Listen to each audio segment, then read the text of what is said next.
Across frozen frontiers, through blistering deserts, beneath ancient canopies, and deep within the abyss, life finds a way to survive. In places where silence speaks louder than sound, where survival is not a right, but a war waged daily, nature whispers stories we were never meant to hear. This is not just the wild, this is the edge of existence, the fragile, the forgotten, the unseen.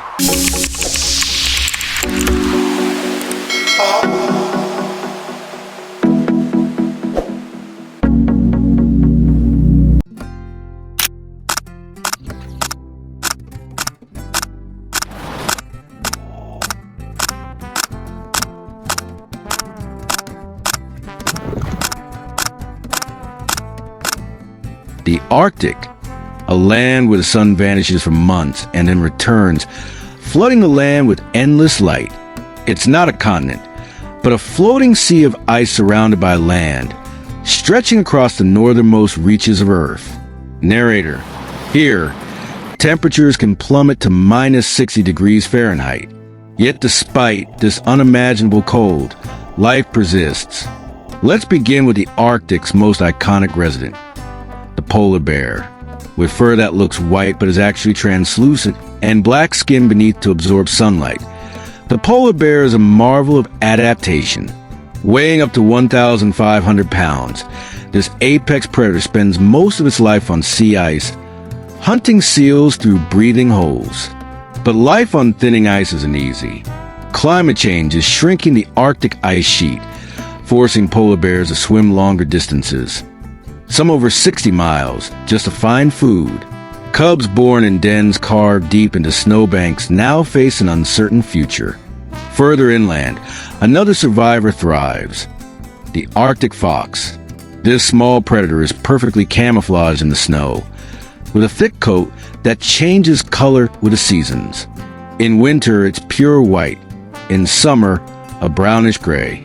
It feeds on lemmings, birds, and even scraps left behind by polar bears. And then there's the musk ox, a beast from the Ice Age, covered in dense wool and standing like a living tank. These herbivores form defensive circles when threatened, protecting their calves in the center.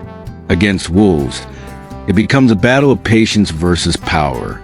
Above all this, the skies belong to the snowy owl, majestic, silent, and deadly. These birds patrol the tundra, their feathers muffling sound, so their prey never hears them coming. But the Arctic is more than just survival. It's a fragile system.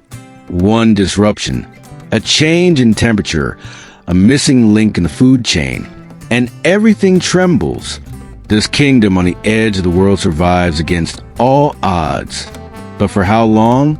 The Arctic, a land where the sun vanishes for months and then returns, flooding the land with endless light.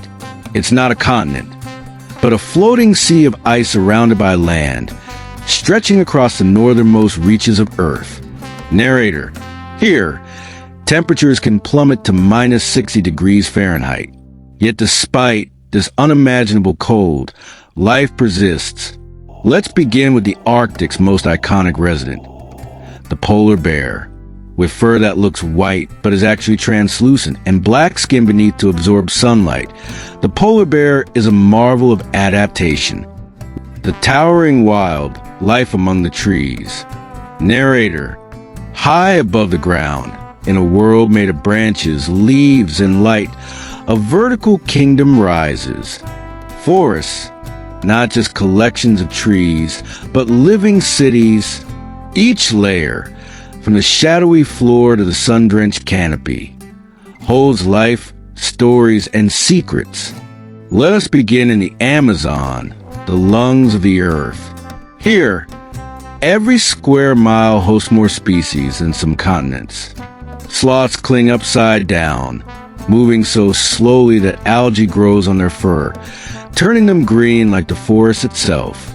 Above in the canopy, howler monkeys call, their cries echoing like thunder across miles.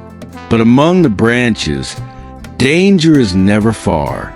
The jaguar, silent, powerful, and precise, stalks its prey with unmatched stealth. Unlike most cats, It loves water, often swimming silently across rivers. One bite to the skull, and it's over.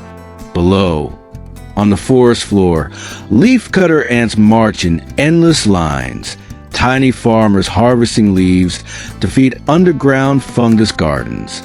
Together, they move more biomass than any large mammal here. Every creature has a role. Every life is connected, but the forest is changing. Chainsaws roar where birds once sang.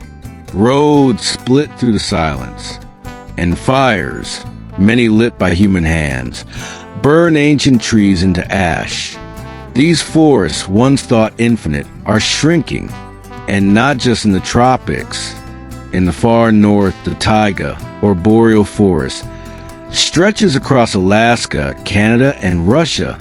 Here, conifer trees, spruce, pine, fir, endure freezing winds and deep snow.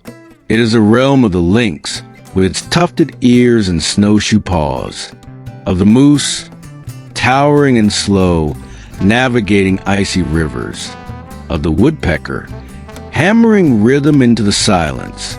These forests store more carbon than the Amazon, yet they too are threatened. Wildfires, now bigger and more frequent, leave behind blackened scars. And in Madagascar, 90% of the forest has already vanished. Along with it, species found nowhere else on Earth. Forests are not just landscapes, they are lifelines. For animals, for people, for the climate. A tree may seem still, but it breathes, speaks, and sustains. And in its shadow, life continues its eternal dance between survival and silence. The edge of survival, deserts, mountains, and the human wild. Narrator, where water is scarce, where winds howl, where life seems impossible, still it endures. This is not the end of Earth's story, but its harshest chapter. From burning deserts to icy peaks, survival here is not just difficult, it's defiant. Let's begin with the desert. In the Sahara, daytime temperatures soar past 120 degrees F and drop below freezing at night.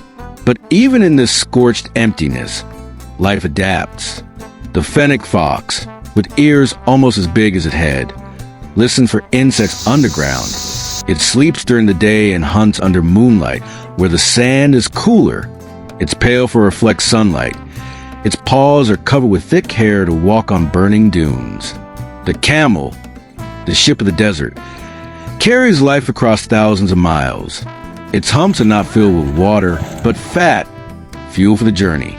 It closes its nostrils during sandstorms and stores water so efficiently it can go days without a sip. But deserts are not lifeless, they are precise. Every species is fine-tuned to survive with nothing. High above in the Himalayas, the roof of the world, the air thins and the cold deepens. Yet the snow leopard roams here, rarely seen, almost mythical. Its thick tail, almost as long as its body, wraps around it for warmth. It walks silently along cliffs, leaping across ravines, chasing ibex in silence. At these heights, nothing is easy, but life doesn't ask for ease, only endurance. Even insects like the Himalayan bumblebee fly where oxygen is low, pollinating wildflowers that bloom in brief, golden summers.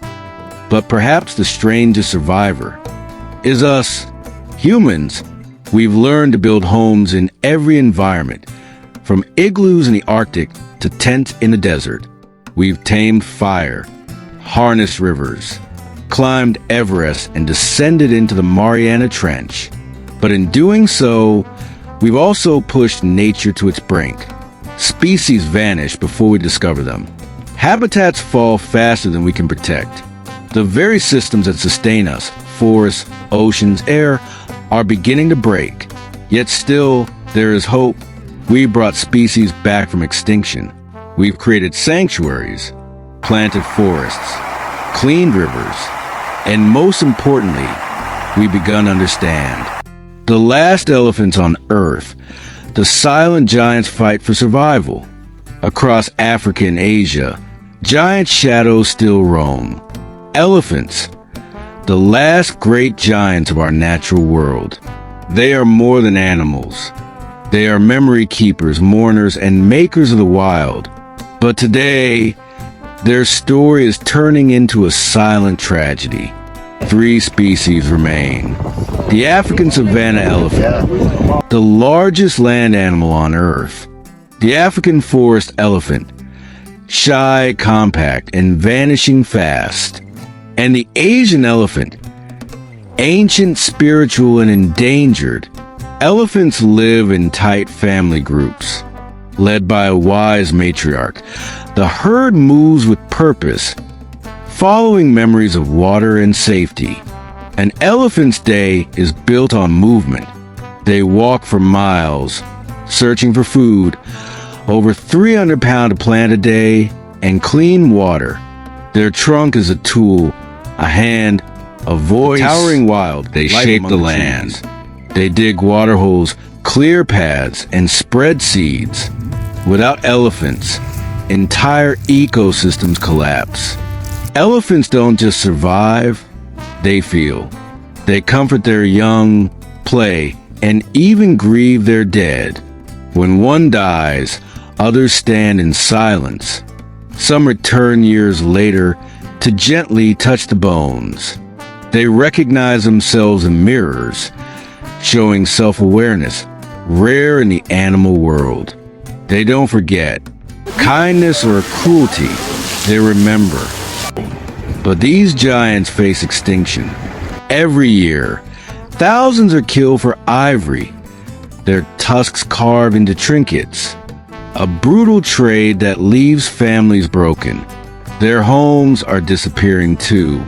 Forests cut down, grasslands burned, villages and roads divide the wild into fragments. Forced out of their lands, elephants wander into farms and are often killed in retaliation. Climate change adds another burden. Longer droughts dry rivers. With less water and food, calves grow weak. Old elephants collapse from heat and thirst. In search of survival, some enter towns where power lines, roads, and garbage kill what nature could not. But there is hope. In Kenya, community rangers protect elephants, once hunted, now guarded. In India, forest corridors connect fragmented lands. Drones watch for poachers. Tourists fund conservation. And local people are leading the change. Where elephants thrive, so does nature. We are watching the last elephants walk the earth. If we fail them now, we don't just lose a species. We lose a living part of our planet's soul. Elephants remind us of something ancient and wise. Of family. Of memory. Of what it means to belong to the earth. Let their story not end in silence. Let it echo in action before it's too late.